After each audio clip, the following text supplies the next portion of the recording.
Chez les GG, nous pensons comme JMJ. Dire la vérité. La vérité, qu'elle plaise ou qu'elle blesse, est une pertinente attitude de sagesse. Le journalisme est la plus grande aventure humaine car il est mission, passion, vision, interrogation, immersion, quête de vérité et conquête d'objectivité.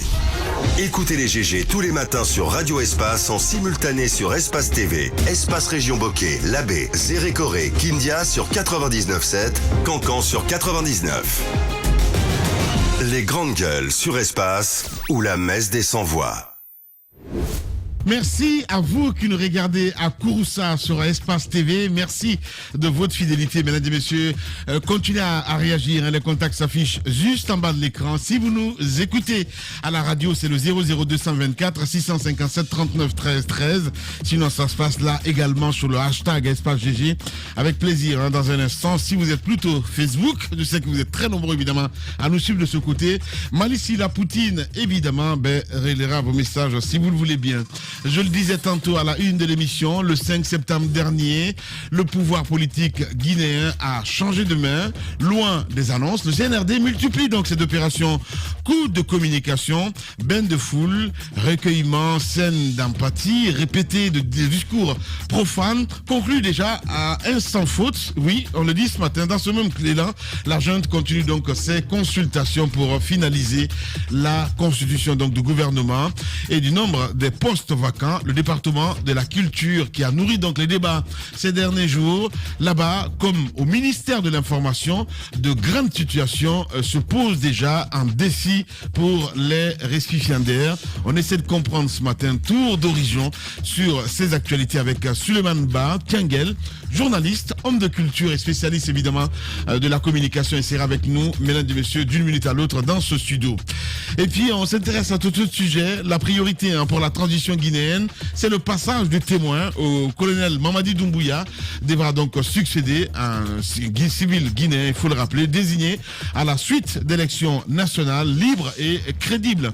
Mais c'est là évidemment toute l'équation, puisqu'il faudra auparavant refondre le fichier électoral et édifier donc un organisme de gestion des élections qui soit digne de confiance. Mais comment y arriver justement? Nous posons cette question ce matin.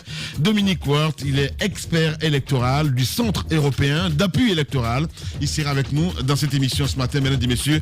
D'autres nouvelles viendront s'ajouter à tout ceci pour votre plus grand bonheur. Vous êtes très nombreux à nous écouter et à nous suivre évidemment aussi sur les réseaux sociaux. Avec, on y va avec ce premier message qui nous parvient, c'est de Lamarana Yemberin.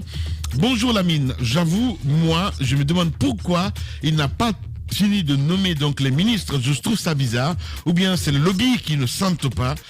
Lamarana Yemberin qui nous envoie ce message.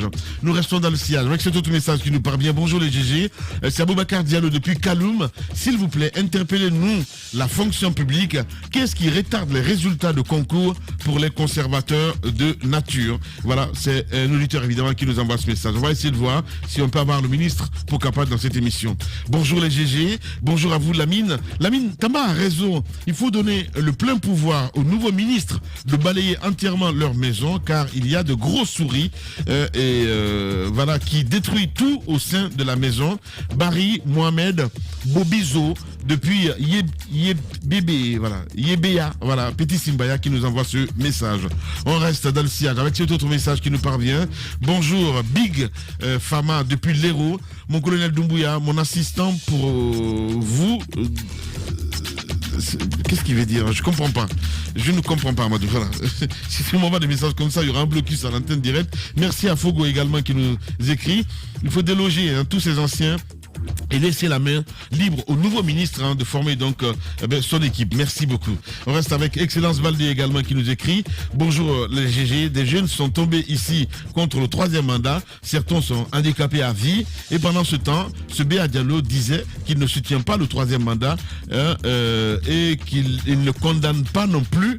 C'est vraiment décevant. Excellence Valdé, le Guinéen, qui nous envoie ce message.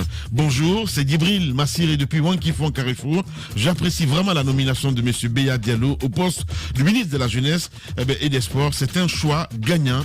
Merci à vous qui nous écoutez du côté de Wankifon. Bonjour les grandes gueules. Pour une première fois, je suis d'accord avec Tamba sur la laïcité dont cette façon de procéder du CNRD n'a nullement à décrier. c'est juste un sens aux différentes postes. Eh bien, El Konaté qui nous envoie ce message. Merci à ce autre également qui nous écrit. Bonjour les GG. Jurer sur la Bible ou le Coran est une chose à ne pas faire. Regardons le cas de Dadis Camara. Le colonel veut bien faire, mais cette option est dangereuse. C'est Diallo depuis Barrage qui nous envoie ce message. On va rester dans le sillage avec cet autre également qui nous écrit. Bonjour les grandes gueules, bonjour à toute l'équipe. Le nouveau ministre de la Jeunesse, son Excellence Monsieur Béa Diallo, et que Dieu l'appuie dans sa mission. Eh bien, il suscite de l'espoir pour la jeunesse guinéenne. Eh bien, merci beaucoup mon cher ami qui nous envoie ce message. Voilà, on y va maintenant toujours avec vos messages évidemment, ceux que vous avez bien voulu laisser là, avec Mohamed Fofana, un auditeur fidèle de cette émission du côté du RPG Arc-en-Ciel. Bonjour les grandes gueules, plein succès donc au ministre Béa Diallo dans ses nouvelles fonctions. Je souhaite qu'il ne mélange pas les pédales. Il doit se battre pour donner donc le meilleur de lui au service de la jeunesse et des sports. La question du fichier électoral ne relève pas de ses prérogatives. Mohamed Fofana du côté du RPG Arc-en-Ciel qui nous envoie ce message. Merci également à Maître Diallo, voilà le notaire qui nous envoie ce message. Eh bien, vous avez vraiment du pain sur la planche, Maître Diallo. Voilà. On y va avec toujours Suleiman Konaté du côté de l'UFDG qui nous envoie ce message de la Dubreka. Ne perdons pas de vue sur certaines choses essentielles.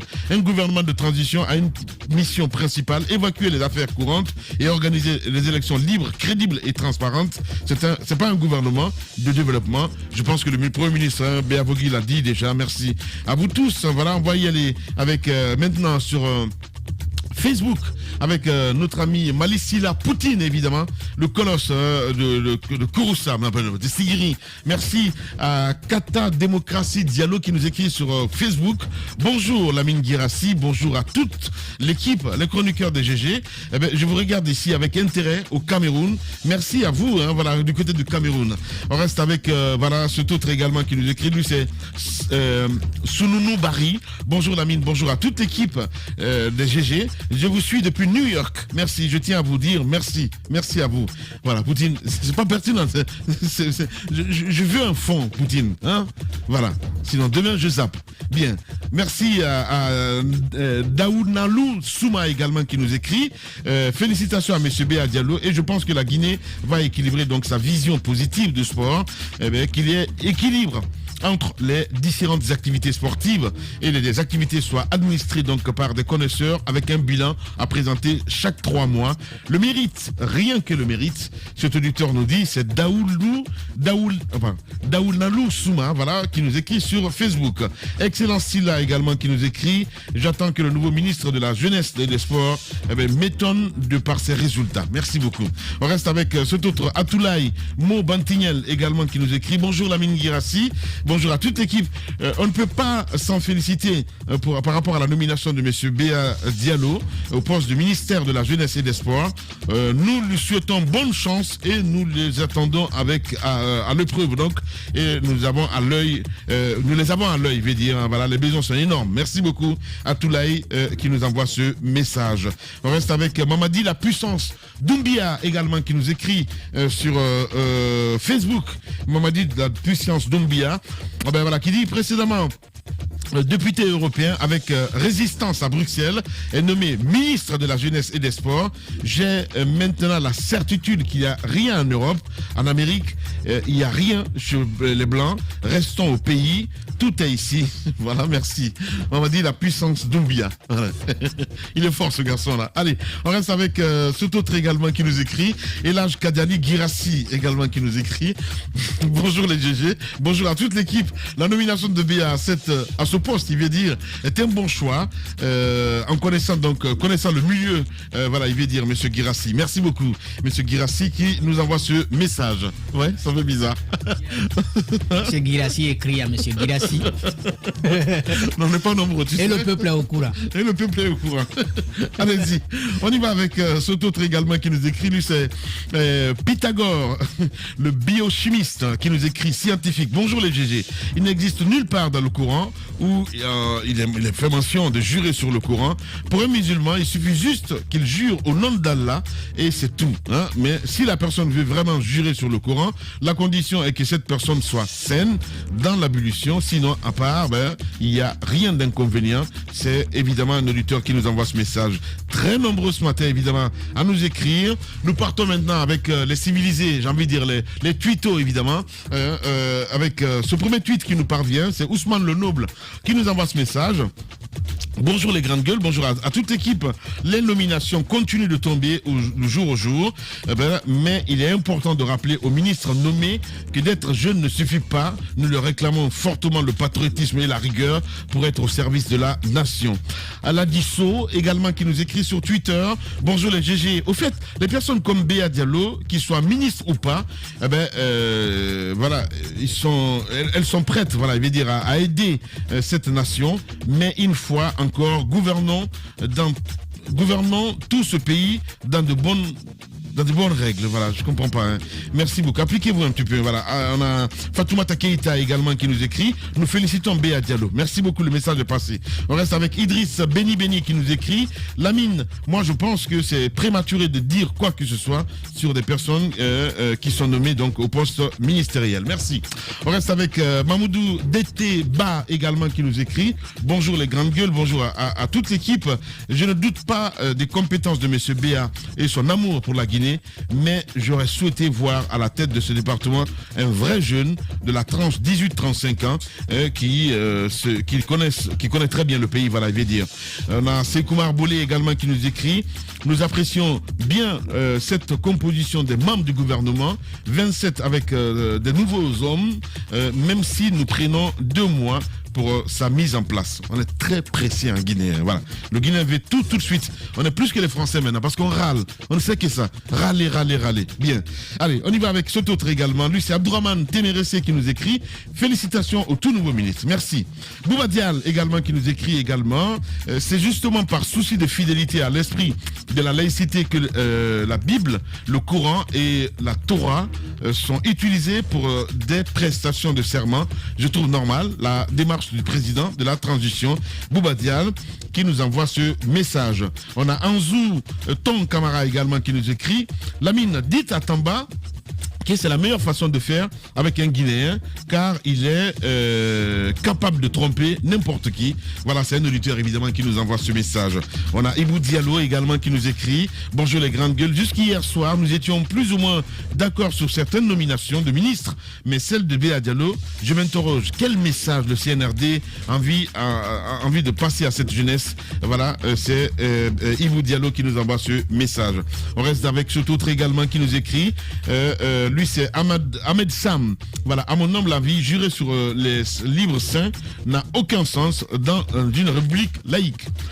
On reste avec Lucien Blémou également sur Twitter, évidemment. Voilà, qui nous écrit. Lucien, qu'est-ce qu'il dit encore ce matin? Le poste ministériel n'est pas que politique, il est aussi et surtout administratif, même si on a fini pour nous faire gober le premier. On ne nourrit pas et on ne loge pas un ministre avec l'argent public pour qu'il nous déroule sa politique. Il le fera à l'élection. Donc c'est Lucien Blémou qui nous envoie ce message. Un dernier pour la route, Noumou qui nous écrit également. Bonjour les GG. Voilà, qu'est-ce qu'il dit? Bonjour les GG. Béa arrive à un moment où nous attendons quelqu'un qui connaît mieux le pays. Néanmoins, nous lui souhaitons bonne chance. Le message est passé évidemment. Voilà, beaucoup de réactions ce matin avec Marouane également qui nous écrit. Bonjour Lamine, bonjour à toute l'équipe. Nos compatriotes de la diaspora sont trop patriotes. Pour l'amour du pays, ils ont tout refusé, des milliers d'euros pour juste un poste par amour.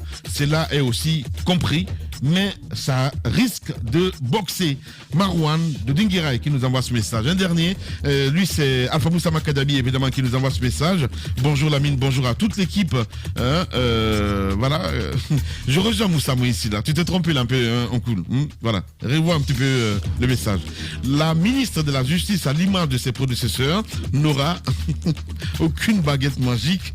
J'ai bien compris. Voilà, je pense que le message était envoyé quelque part et c'est tombé chez nous. Bien, on va continuer. continuer le débat, mon cher Moussa Moïsila.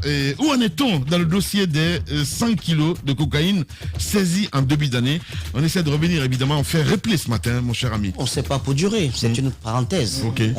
Antoine dit, donc il se dit que on a trop parlé de cocaïne, de cocaïne. En fait, l'un des reproches qu'on fait aux enquêtes que nous menons ici, exact, c'est qu'il n'y a pas de suivi. Mais en même temps, voilà, il faut comprendre. C'est que comme les juges, comme les magistrats, nous avons tellement de dossiers que finalement un dossier en remplace un autre ou en cache un autre. Donc du coup, on a du mal. Donc quelquefois, il faut se rappeler des dossiers les plus importants. Et ce dossier-là est très important. Où est-ce que nous en sommes dans cette saisie, cette enquête qui a commencé en début d'année, portant donc sur la saisie officiellement de 100 kilos de cocaïne. Nous savons que des arrestations ont eu lieu au sein des forces de sécurité, des personnes sont encore à la maison centrale, des civils également sont encore à la maison centrale, mais ils ont été arrêtés dans le cadre de l'enquête. Pour l'heure, aucun jugement n'a encore été fait pour nous situer sur la culpabilité ou l'innocence des uns et des autres. Et je trouve que ce serait quand même assez déplaisant pour le pays, pour l'image du pays, que ça se passe comme cela en catimini. Vous savez, le secrétaire général chargé des services spéciaux à la tête duquel se trouve Thiebolo et ses hommes, notamment ceux qui sont chargés de traquer les narcos et les délits financiers, et de traquer également tous ceux qui sont dans les délits financiers, eh bien ils ont fait un travail, ils ont pris des risques.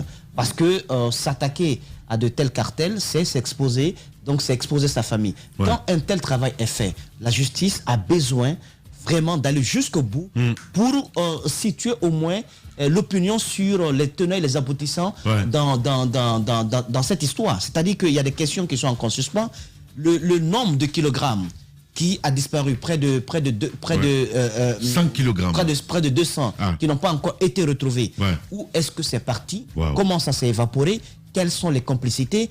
Et les trois sachets de cocaïne qui ont été retrouvés dans le lot des 100 kilogrammes présentés, qui étaient remplis de farine, qui a mis les farines là, avec la complicité politique, il y a énormément de questions. Mais la DPJ doit s'expliquer, Moussa, tu l'as dit ici la dernière fois. Moi, je ne suis pas en train d'accuser. On n'accuse personne. Exactement. On n'accuse personne. Mais je suis en train de dire, chacun de prendre ses responsabilités. Exactement. J'estime qu'on ne peut pas. Parce qu'il ne peut pas comprendre. Parce qu'il y a des ripoux, la police, c'est très important. Bien sûr, mais pas que là. Pas que là. Donc voilà, il faut, dans tous les pays du monde, même aux États-Unis, il arrive qu'on prenne des gens qui sont en uniforme et qui baignent dans ce milieu de la cocaïne. Mais la différence, c'est que là-bas, on les traque. Il y a la police des polices, on les traque jusque dans leur dernier retranchement. Ici, on estime que le temps, c'est ce qui nous permet d'oublier les dossiers les plus brûlants. Ce n'est pas normal. Et ça ne doit pas se passer. Ce n'est pas normal. Parce que peut-être il y a des innocents en prison, on ne le sait pas, qui ont été arrêtés dans le cadre de ce dossier. Peut-être qu'il y a des coupables, peut-être que le réseau est encore très actif. Et par rapport à cela, j'estime qu'on n'est pas encore sorti de l'ornière dans la lutte contre la cocaïne dans notre pays. On n'est pas encore sorti de l'ornière. Il n'y a qu'à se baser sur certaines infrastructures appartenant à des individus qui ne sont pas capables. Et cela, l'ORDEF ne peut pas me contredire, qui ne sont pas capables de prouver par A plus B, comme on le dit dans le quartier, la provenance des fonds qui ont servi à la construction de ces infrastructures-là. Il ne faut pas que l'argent sale plombe l'économie nationale. Il faut que ce dossier soit jugé convenablement, que ceux qui sont innocents sortent et que ceux qui sont coupables répondent bien entendu des actes qu'ils ont posés. Merci beaucoup. Allez-y, Ahmed Kamara. Voilà. Je pense que ce que Moussa dit est tellement important qu'il est nécessaire de revenir sur ce dossier.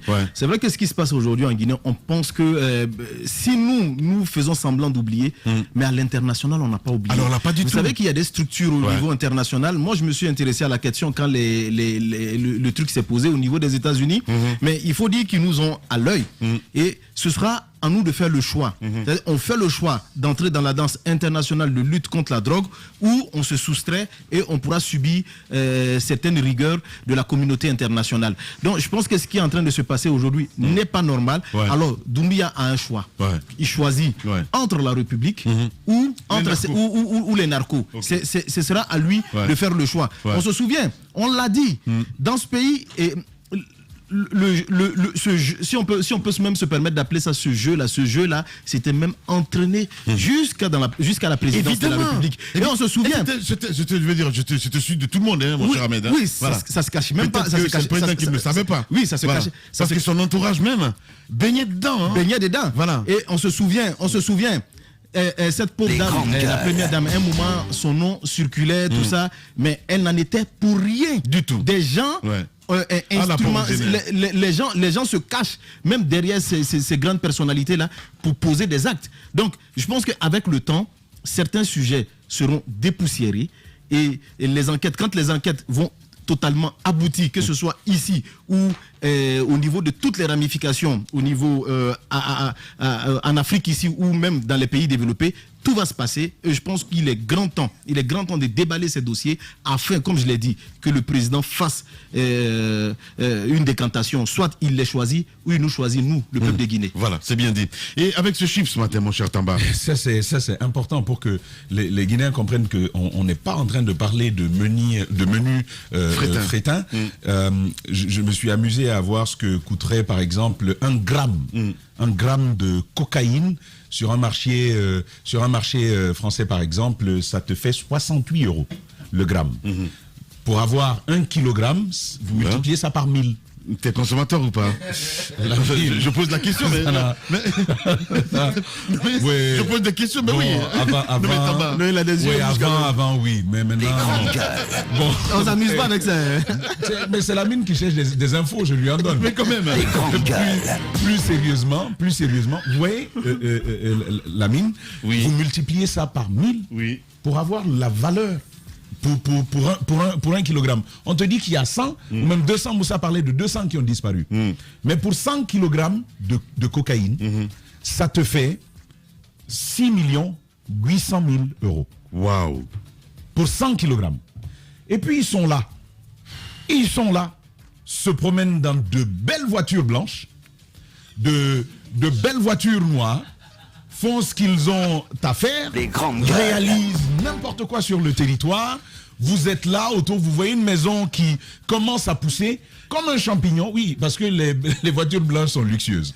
Et donc ils sont dans cette situation-là. Ouais. Et puis ça circule n'importe comment. Mais c'est important de voir que bien sûr, finalement, c'est la liberté de ton. Allez-y, mon cher Tamba. Je dis ce que j'ai à dire. Hein. C'est tout. Je dis ce que j'ai à dire sans indexer personne. Allez-y. Parce que c'est des gens qui vivent dans le luxe et on sait que le blanc est luxueux.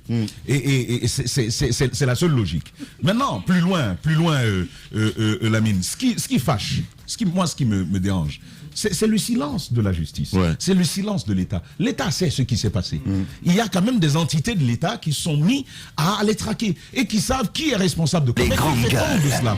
C'est pourquoi je veux quand même conclure que le CNRD a fait beaucoup de choses, mais pour le moment là, moi je ne vois pas clair dedans. Bien. Je ne vois pas clair dedans. Je pense qu'il faut pouvoir aller au-delà des annonces et des intentions qui nous ont été présentées et auxquelles la plupart des Guinéens ont adhéré. Voilà, mon cher Jacques. Quand même, une démarche judiciaire avait déjà été engagée. Il y a des enquêtes qui avaient démarré du côté du tribunal de Dixine. Sidi Suleiman, pour une des rares fois, était acclamé quand il disait « nous allons les poursuivre ». Sauf que, comme par le passé, on a vu que c'est des... T'as écouté l'enquête de Moussa quand même. Allez-y savoir pour quelles raisons. Parce que moi, j'estime officiellement d'ailleurs que ce n'est pas pour l'audio que nous avons diffusé ici qu'il a été suspendu. Allez-y savoir pourquoi il a été suspendu. Eh bien... Voilà. Donc des situations compliquées. C'est l'émission en réalité, des énigmes ce matin. À partir du moment où ils ont fait leur mea culpa, à partir du moment où ils ont fait leur mea culpa, je crois que le magistrat doit faire l'effort de se rapprocher. C'est vrai. De se repentir. De se repentir véritablement sur ces dossiers qui dorment, les réveiller et les traiter correctement pour qu'on en sache un peu plus. Parce qu'on sait qu'il y a des noms qui avaient circulé à l'époque. Et c'était des hauts gradés de la police et de la gendarmerie qui ne sont jamais allés séjourner même une matinée à la maison centrale, alors qu'il y a d'autres, ceux qui ne sont pas bien connus, qui ont été là-bas. Je crois qu'il faut finir avec ça, surtout que quand même le régime a changé. Il faut montrer que ça a changé. Ouais, c'est bien dit. Jacques Léwa Lénon. Vous êtes chez les GG. Une star, Une philosophie. Une ferveur. Un souvenir. La qualité a un prix. L'indépendance a un prix. Le contraire du talent, c'est la médiocrité. Sur Adafo Média, l'indépendance, la qualité à votre service, toute la saison. Bienvenue sur Adafo Média. En Guinée, c'est Radio Espace, Espace TV, Sweet FM, Calac Radio, Espace Région. Adafo Média. Le futur, vivons-le ensemble.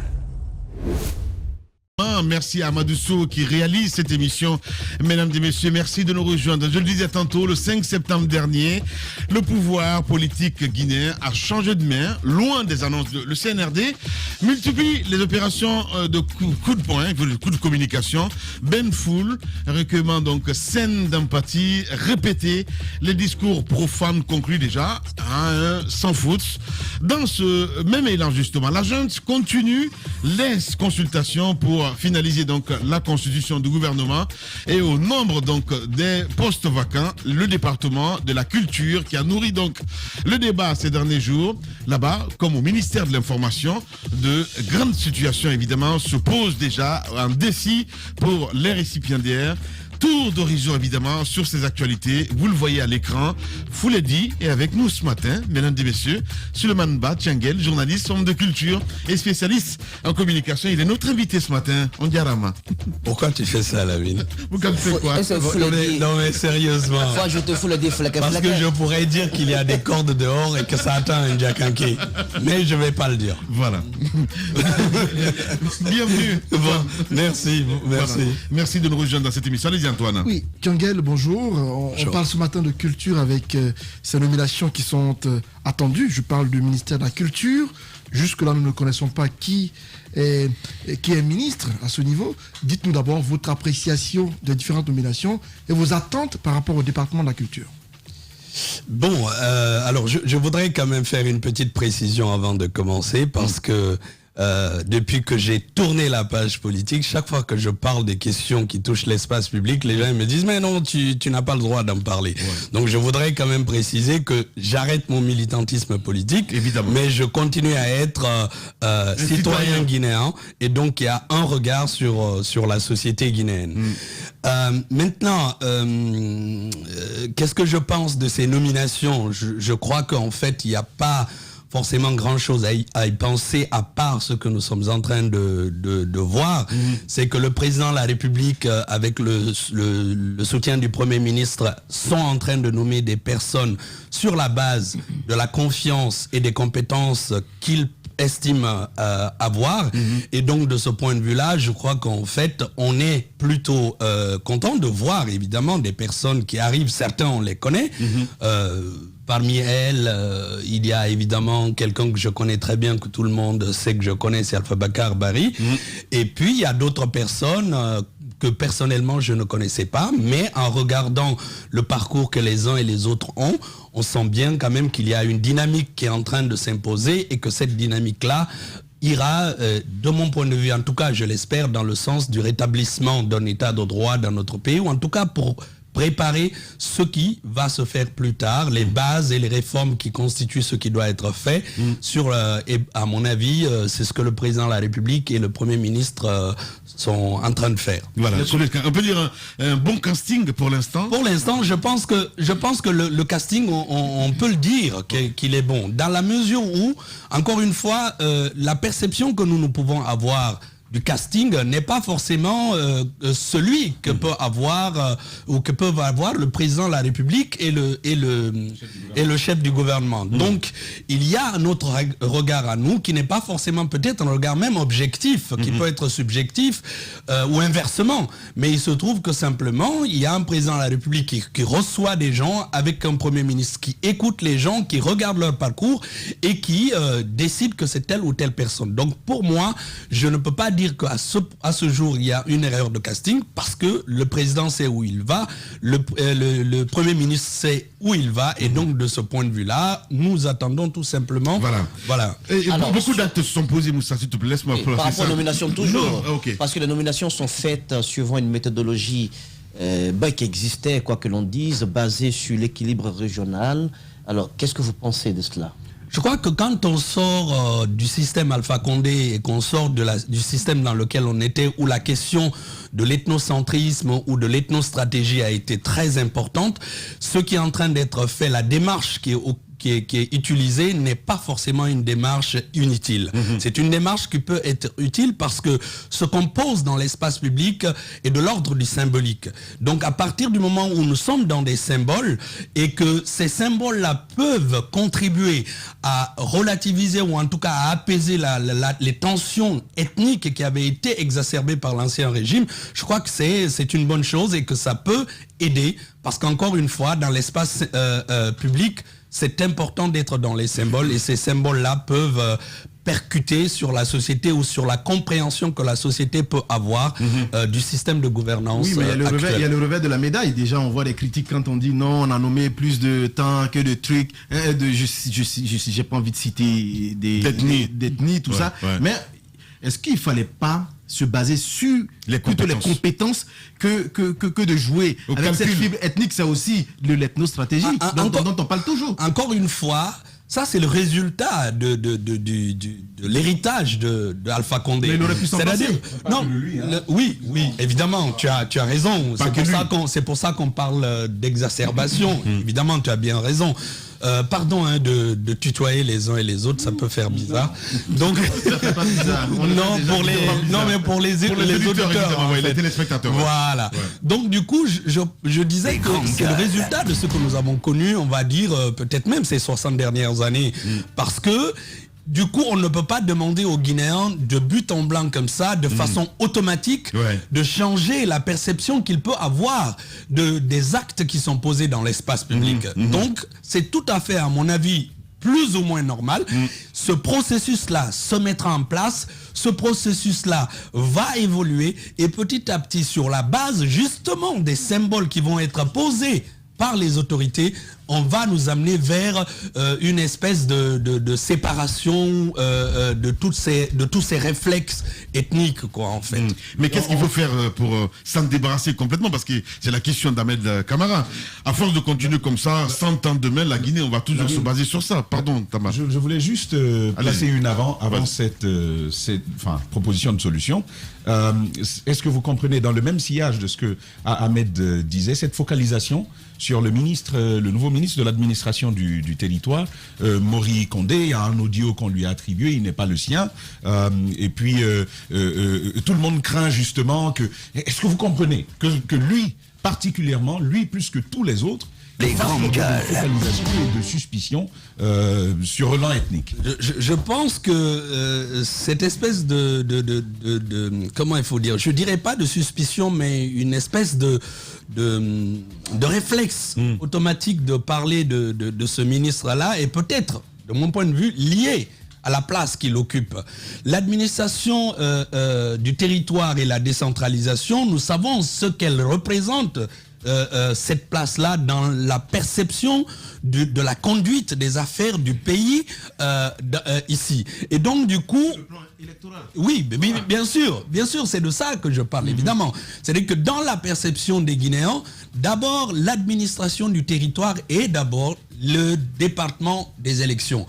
Et puisqu'on sait que le processus électoral dans ce pays a toujours été émaillé de violence et de questions ethniques, donc forcément, je crois que c'est normal qu'il y ait un focus sur lui. Mais encore une fois, comme je le disais tantôt, ce qui est important, c'est vraiment la décision que prend le président de la République de confier un département aussi stratégique à quelqu'un, et que cette personne-là, en regardant, moi j'ai entendu, j'ai écouté les GG, je crois, le lendemain de sa nomination, et de ce qui se disait sur ce plateau, il y avait quand même des éloges. Des gens ici, certains confrères parlaient de cette personne-là comme quelqu'un qui a la tête sur les épaules et qui a les épaules pour porter la charge qui lui est confiée.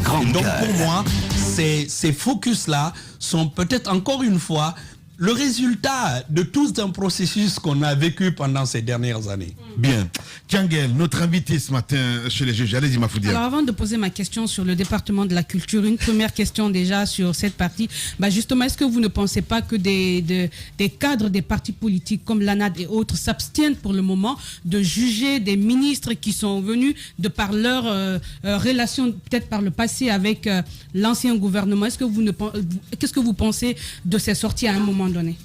De quelle sortie de on a l'ANAD? vu cette plainte qui est sortie déjà de Mori Kondé contre un responsable de l'ANAD, de l'avoir traité de... Ils disent que c'est faux. Hein. Moi, j'ai lu après pour dire qu'en fait, il n'a jamais porté plainte. Justement, si tu permets, je voulais juste apporter la précision.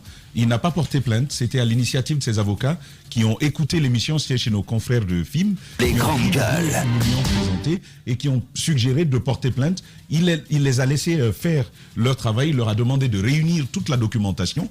Ils étaient là-dessus lorsqu'un des avocats, justement, d'après les informations qu'on a obtenues, a appelé, c'était Rafiou, qui est intervenu là. Et les réponses n'étaient pas particulièrement bonnes, d'après ce que nous avons obtenu. La procédure se poursuivant, c'est pas ce qui se fait par la suite. Rafiou revient justement présenter ses excuses au ministre. Donc évidemment, la plainte n'a jamais été déposée devant les tribunaux. Alors la question c'est justement, est-ce qu'il n'est pas encore temps de s'abstenir de telles sorties pour le moment, le temps de voir ces personnes à l'œuvre? Je crois que... En tant que peut-être communicant, ce que tu dis, pour moi, c'est ce qui semble être la posture la plus intelligente. C'est justement d'attendre et de savoir d'abord tout ceci, parce qu'encore on est dans un processus, on l'a pas terminé. On n'a pas d'abord fini la nomination du gouvernement, mais mieux, on n'a pas mis encore en place le CNT. Et donc du coup, pour moi, ce serait prudent. Peut-être pas intelligent, c'est peut-être un mot trop fort, mais prudent d'attendre et de voir comment le processus va se terminer, et c'est sur cette base-là qu'on peut réagir. Si on n'a pas tous les éléments en main, ce serait pas vraiment indiqué de réagir sur quelque chose sur lequel on n'a pas eu une vue d'ensemble. Bien. Alors, on va essayer de parler évidemment des actions, c'est très important. On parle comme maintenant, beaucoup d'actions sur le terrain. Avant de quitter la mine, on peut parler quand même de ce département de la culture, c'est un homme de culture. C'est la même chose. Oui. Non, précisément quand le lien avec les nominations, on attend encore un ministre de ce côté. D'après vous, c'est quoi le bon profil? Parce qu'on sait que la culture, c'est quelque chose d'assez vaste. Alors, quel est le profil? Je ne sais pas si je sais forcément le profil. Il y a où du premier? Il y a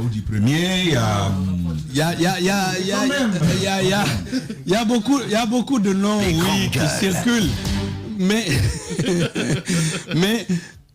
non mais quand même. En fait, Ahmed veut dire calme-toi. Moi, je parle d'action sur le terrain. Depuis un moment, on voit, s'il te plaît, on voit quelques pratiques de SNRD. Jacques Lévaleno, en préparant l'émission, parlait de Ben Foul, entre autres. On se dit que il y a beaucoup de choses qui se passent. Toi, qui es communicant, évidemment, qui connais bien ce que c'est que la communication, est-ce qu'on peut dire qu'il y a des ratés quelque part, même l'adresse à la nation, entre autres?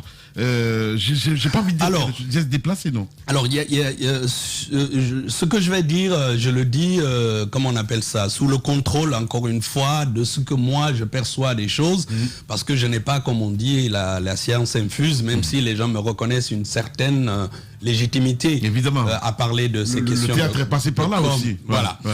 Donc, d'abord, la première chose, je parlais tout à l'heure de symbolique.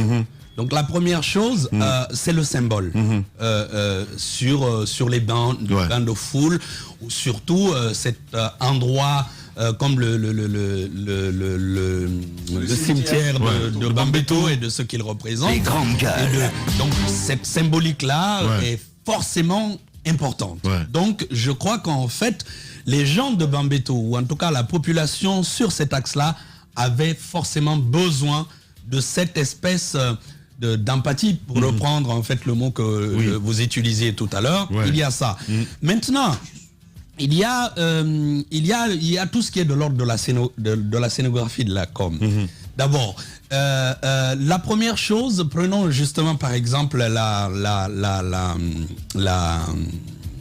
La première adresse. L'adresse à la nation. L'adresse à la... Prestation de serment. Pas la prise du pouvoir. Non, mais on va aller progressivement. Okay. Allez-y. Donc si on prend par exemple ce moment-là, il y a un certain nombre de choses, effectivement, sur lesquelles on peut revenir. Quand il est sorti pour la première fois à la télé, pas forcément. Quand il a fait la première adresse, pas le... La prise effective du pouvoir par l'armée. Donc, à la RTG, normalement, on a l'image là, à la RTG, voilà. Donc, du coup, quand tu regardes cette mise en scène-là, on a un certain nombre de choses à revoir. D'abord, premièrement, il y a ce que je disais tout à l'heure, la scénographie de l'endroit. Donc quand on regardait la chose, une des premières choses qui m'a frappé, c'est le fond. C'est le fond, c'est l'endroit où il était debout. On voyait bien qu'il s'agissait d'un mur. D'accord, et que donc, du coup, de ce point de vue-là, il y a un souci. La deuxième chose, toujours sur la question scénographique, il y a le pupitre. Le pupitre, je crois que le premier jour, la première adresse qu'il a faite, cette adresse-là... a été diffusée sur les réseaux sociaux. Voilà, elle a été diffusée sur les réseaux sociaux. Il y avait à l'époque, il y avait toujours... Alors, est-ce qu'il y a toujours... L'idée, c'était marqué Palais des Nations. Alors qu'aujourd'hui, le palais a été rebaptisé Mohamed V. Ensuite, ce qui m'a le plus frappé, c'est la multiplication de la gestualité dans son discours. On sentait bien qu'il y avait quelqu'un ou des personnes qui lui ont dit qu'il faut parler avec des gestes. Et donc, du coup, je crois qu'en fait, on lui a mis une pression. Il y a des faux gestes. Non, mais oui, parce qu'il y en a beaucoup. Parce que je crois, de mon point de vue, je ne sais pas comment ça s'est passé sur place, mais je pense qu'il y a forcément eu des gens qui lui ont expliqué qu'il faut avoir une certaine gestualité pour pouvoir le faire. Ce qui fait qu'il y a une espèce de foisonnement de gestes qui parfois posent une question de coordination, voilà, de décaler avec ce qu'il dit. Et puis le discours lui-même. On est souvent dans ce premier discours, comme celui qui est venu récemment, dans du factuel. Moi, un discours politique, c'est aussi un discours d'émotion. C'est aussi une respiration. Le texte, il respire. Donc, si on se contente du factuel pour dire voilà ce qu'il y a, à un moment donné, on ne crée pas de lien avec celui qui écoute. Il n'y a pas d'émotion. Donc, exactement, il n'y a pas d'émotion. L'émotion, et cette émotion-là, il faut à la fois la fabriquer dans le texte lui-même. Donc, trouver peut-être des moments de poétique ou des moments du lyrisme, j'en sais rien, pour permettre d'avoir à un moment donné un moment de connexion, de fusion, très bien, avec le public, et qu'en plus, cette espèce de... Oui, Lamine, il est au taquet aujourd'hui. Moi, je veux vous entendre parce que c'est un terme qui revient et c'est vrai que c'est important. C'est même le plus important, la connexion entre soi et ceux qui vous suivent. Mais on l'a réussi comment quand on est en lunettes fumées? J'allais y venir. Les yeux, c'est un peu la fenêtre de l'âme finalement. J'allais y venir. C'était un autre élément et d'ailleurs, et je crois que son équipe de com a compris. Ils l'ont enlevé. Les premières, on l'a eu par exemple l'adresse au Palais du Peuple, au Palais Mohamed. Non, mais je vais y aller. La sortie du président, il y avait plus de 4 drapeaux derrière. Non, mais je vais y venir. Je vais dire. D'abord, je dis que par rapport à la question, en fait, c'est par rapport à la question de Tamba que je dis ça. L'équipe de com l'a intégré parce que, par exemple, lors de la dernière allocution, il n'avait plus. Il n'avait plus les lunettes. Maintenant, évidemment, la connexion émotionnelle ne peut se faire qu'avec le regard.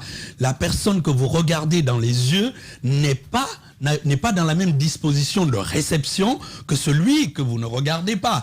Et autre chose, vous savez, vous êtes journaliste, je crois que Lamine fait ça tous les jours, c'est l'idée d'avoir le regard caméra. Le regard caméra, d'avoir les yeux pointés sur le prompteur, permet justement de créer ce lien-là.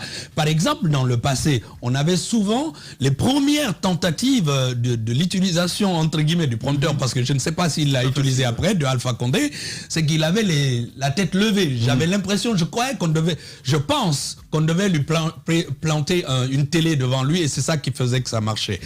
Enfin, c'est ça qu'il utilisait parce qu'ils avaient certainement pas utilisé à l'époque des prompteurs. Ouais. Donc il y a ce lien. Maintenant, ce que tu dis, Ahmed, par rapport au drapeau, ça revient sur la base de ce que j'ai dit auparavant, sur le mur qui avait été utilisé lors des premières allocutions, qui tout d'un coup, parce que là encore une fois, je crois que c'est en forgeant qu'ils deviennent forgerons.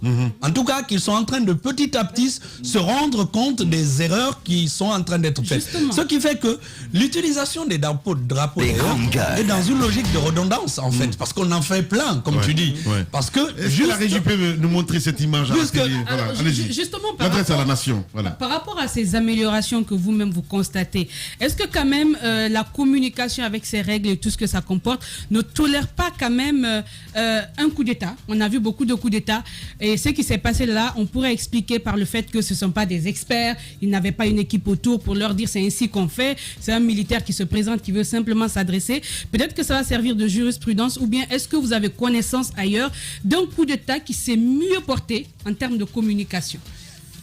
Je ne sais pas trop s'il y en a eu par le passé, mais fondamentalement, Mafoudia, ce qu'il faut aujourd'hui, le président de la République a besoin d'un media training.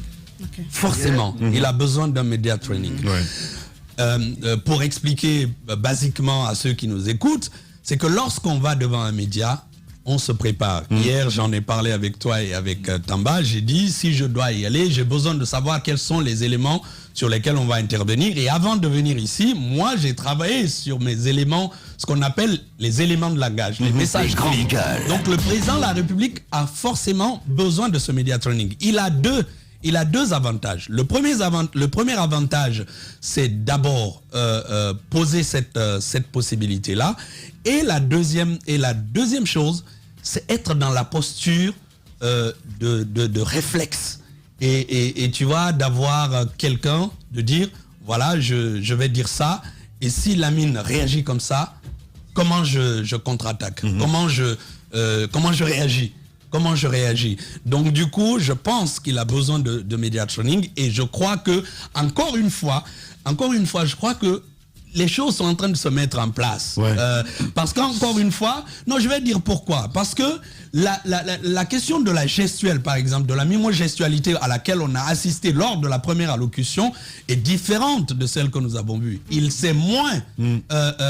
mise en scène. Et puis puisque ça existe, ça n'existe pas.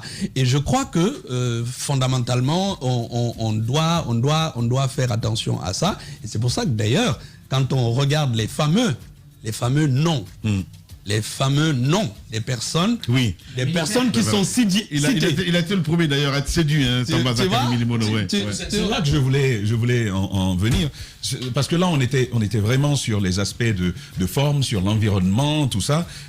Mais est-ce que sur le contenu, vous êtes intéressé, par exemple sur la dernière allocution, vous êtes intéressé au contenu, les mots, donc c'est le verbal, le paraverbal sur comment il rend tout ça. Est-ce que vous êtes intéressé à ça? Et les messages forts à l'intérieur, tout ceci n'a-t-il pas le mérite de pouvoir compenser ces faiblesses au niveau des aspects de forme, Tianguel? Oui, c'est pour ça que je disais tout à l'heure que je parlais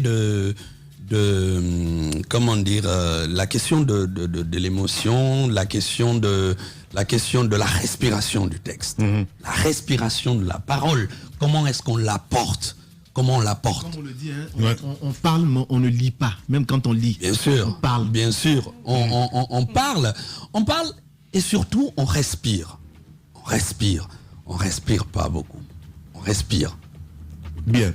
Allez-y, Moussa Moïsi, là. Moi, juste pour dire que souvent la communication, la bonne aussi, ça épouse les contours et les spécificités de celui qui porte le message. C'est-à-dire qu'on peut avoir un bon message, mais être le mauvais messager. Mais le colonel, il est à prendre à ne pas oublier comme étant celui qui a quand même géré l'unité d'élite la plus pointue de notre pays. Donc, du coup, c'est un homme qui sort un peu du bois, qui ne doit pas perdre, quelles que soient les spécificités de la communication qu'on voudrait, je ne parle pas des plus basiques, par exemple dans la sincérité du regard, enlever donc les lunettes noires pour qu'il puisse fixer, je dirais, le peuple quand il s'adresse à lui et tout cela. Mais je parle d'un côté naturel, propre à l'homme en uniforme, au commandant, ancien commandant des forces spéciales, qui ne devrait pas perdre. Parce que quoi que l'on fasse, c'est celui-ci qui a pris le pouvoir. C'est lui qui a été... Exactement. Il faut, parce que ce côté, en termes de communication, porte aussi. Ça frappe l'esprit. Parce qu'on se sent, quand tu dis viril, c'est, je suis pas très d'accord. Non, je suis pas très d'accord. Je suis pas d'accord. Je suis pas d'accord. Je suis pas très d'accord. Quand même, mais Tamba. Non, tu sens, non. Oui. C'est bon. C'est bon là, c'est bon. Voilà, calmez-le, allez-y. Donc, je trouve, Tchangel, que est-ce qu'il ne faudrait pas tenir compte de cette spécificité de ce homme, d'où il vient, et pour que on ne puisse pas perdre cette authenticité. Bien sûr qu'il faut bien sûr qu'il faut faire attention à l'histoire, à la personne. À la personne qui porte le discours. Évidemment, par le passé, on ne peut pas ignorer que c'est un militaire. On ne peut pas ignorer que ce monsieur, il a un parcours. Vous comprenez? Donc du coup, il est bien obligé de l'intégrer. Et je crois qu'encore une fois, on est dans un processus. On est dans un processus. Moi, je crois qu'il faut travailler sur la com parce que Dadis, par exemple, avait refusé de se soumettre à cela. Il avait dit que lui, discours écrit, c'est différent de ce que... C'est différent de ce que je dis. Allez, on va revenir, si vous le permettez, évidemment, on va continuer le débat. Beaucoup de questions ce matin à notre invité, les journalistes qui s'agitent dans tous les sens. Tas de questions à poser à Souley Tchangel ce matin. Eh bien, il a, comme on dit, tapé dans le fourmier. On revient à 11h. Les GG, les grandes gueules, Radio Espace Guinée. Notre démocratie, la démocratie guinéenne, qualifie de basse intensité le fait que ces hommes, quand ils sont dans l'opposition, font d'abord semblant d'en avoir pris conscience, puis font l'inverse de ce qu'ils avaient promis une fois arrivés au pouvoir. Restons vigilants, car le pouvoir, c'est vous, le peuple.